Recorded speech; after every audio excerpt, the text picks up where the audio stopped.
Padahal belum tentu benar. Karena media terus memberitakan. Jadi tolong manfaatkan rasio kita. Tolong manfaatkan otak kita. Ini benar apa enggak ya? Kalau enggak bisa salah. Lanjut, next. Nah ini jadi ada yang namanya dengung. Dengung itu buzzer. Hati-hati adik-adik dengan buzzer. Anda mungkin juga terganggu dengan buzzer. Ada orang nggak terlalu bagus. Wah ini bagus, cakep. Ternyata setelah jadi kayak gitu. Ya. Ada orang didungkan, wah ini anak muda, sosoknya pinter. Ternyata setelah jadi cuman bisanya bagi-bagi susu. Ya. Nah itu ketawa kan mbak? Tahu berarti yang dimaksud. Nah itu wakil katanya. Wakil apa mbak? Nah itu jadi jangan tertipu dengan buzzer, sayang ya. Lanjut. Nah kita sekarang ini punya gemoy di sebelah kiri dan punya apa itu sebelah kanan itu? Fufu Fafa. Tahu nggak artinya fufu Fafa? Fura-fura tidak tahu apa-apa. Kayak baju yang saya pakai ini. Nah ini saya buka dulu sekarang di sini Pak Rektor. Nah karena sudah hampir masuk ke kesimpulan terakhir maka saya buka.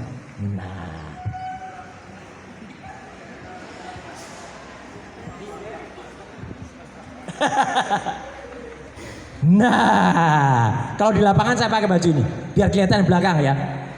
Jadi kalau Anda sudah ngikutin kuliah umum, kemudian ditanya di luar, wah saya nggak ngerti, sama dengan Fufu Fafa. Fura-fura tidak tahu apa-apa. Nah, itu Fufu Fafa. Jadi jangan sampai Anda meniru Fufu Fafa ya. Karena itu fura-fura nggak tahu apa-apa ya. Mungkin dari belakang kok kayaknya Pak Roy pakainya kaos terbalik ya. Bukan terbalik, sengaja saya balik. Karena kalau dibalik nggak kelihatan nanti tulisannya ya. Ini kan tulisannya sengaja harusnya di belakang tak taruh di depan. Ya, lanjut next. Nah, jadi teman-teman semua pakai lagi katanya ya. Biar nggak kelihatan. Biar nggak kelihatan terbalik Mas. Jadi Anda harus mengerti yang namanya berpikir secara logik atau berpikir secara ilmiah. Ini.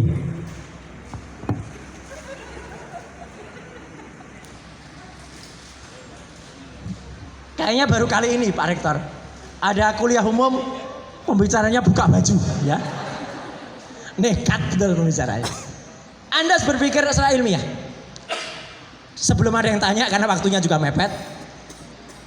Cara untuk menemukan siapa Fufu Fafa dan saya bisa mengatakan 99% itu menggunakan ini. Jadi menggunakan namanya spektrum ilmu pengetahuan. Data itu banyak dari netizen. Yang menemukan banyak. Ada yang bilang oh Fufu Fafa bilang gini. Oke, itu kita kumpulkan data. Data belum akan bunyi. Belum akan bisa apa-apa kalau belum dikumpulkan dan menjadi sebuah information. Nah, ini ilmu pengetahuan. Anda mengumpulkan ilmu pengetahuan juga gitu.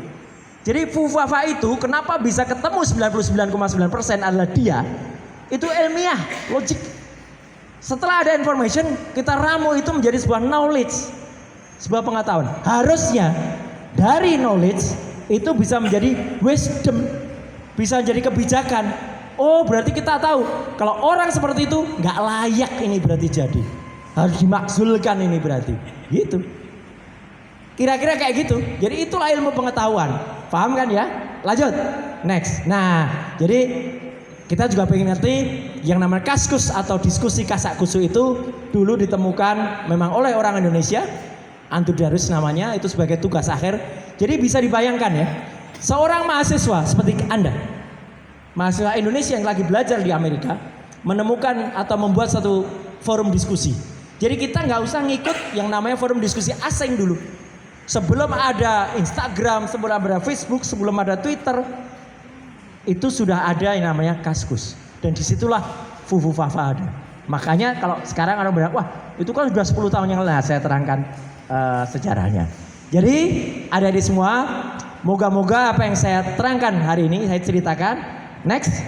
Nah ini bisa membawa kita untuk mudah mempelajari yang namanya revolusi teknologi tadi.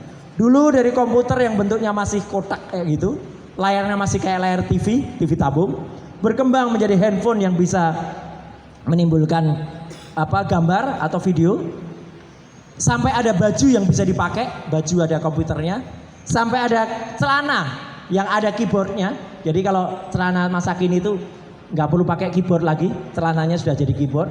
Sampai kepada kulkas yang bisa pesan makanan sendiri. Loh ini serius ini. Ibu-ibu nanti tinggal beli kulkas, nanti kalau beli telur ayam dimasukkan di situ, nanti kulkas itu kan bisa telur 2. Nanti misalnya kalian ambil telur, nulis di situ 2 telur diambil Tuti pada jam sekian.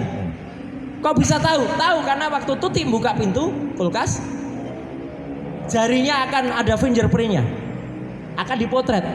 Kemudian ibu-ibu lagi, misalnya ibu-ibu lagi ngajar di sini, lagi ngajar di ITB Adias, telur di rumah habis, tahu-tahu ibu terima WA, dung, dari kulkas, telur habis bu. Loh kita mungkin ketawa, tapi itu fakta. Jadi ibu perintah, wah ibu lagi ngajar, enter, kulkasnya beli sendiri telurnya, bener. Jadi bukan kulkasnya pergi sendiri gitu enggak, kulkasnya kirim message juga ke salah satu minimarket kirim. Tagihannya kemana? Ke debit. Dulu yang namanya telepon itu dulu menjadi guyonan. Dulu ada lawak terkenal namanya Sri Mulat. Sri Mulat dulu kalau Asmuni lagi di tempat, dia terima telepon dulu gini, kring gitu. Kemudian telepon, halo, ya saya sendirian di sini. Kalau nggak percaya lihat. Dulu pakai telepon biasa itu, orang ketawa semua dulu. Mosok telepon, tapi sekarang nggak ketawa. Sekarang sering. Anda nanti kalau pacaran, terutama cowok. Nah, kalau punya cewek yang tanya terus, Mas lagi di mana? Dia langsung. Kalau nggak percaya lihat nih. Nah, gitu. Iya kan? Telepon bisa juga digunakan sebagai video call, bisa untuk melihat lawan bicara. Lanjut, next. Nah, dan Anda nggak boleh senang. Merasa udahlah kita kan lebih jago daripada yang lain. Makanya nggak boleh sembarangan Anda memaki orang. Nggak boleh Anda di atas panggung ngata-ngatain penjual es teh. Iya kan? Siapa tahu penjual es teh itu lebih pinter. Sekarang iya kan? Pinter dia, kaya, umroh. Iya kan? Sama, Anda nggak boleh ngata-ngatain penjual roti kelilingan. Siapa tahu penjual roti itu punya website tuh, www.multisari.com. Kalah Anda belum punya website. Penjual toprak tuh www.ojolali.com. Bahkan kalau Anda lewat Pantura, Jalur Lama, sering tuh ada truk-truk kayak gitu tuh, ya kan?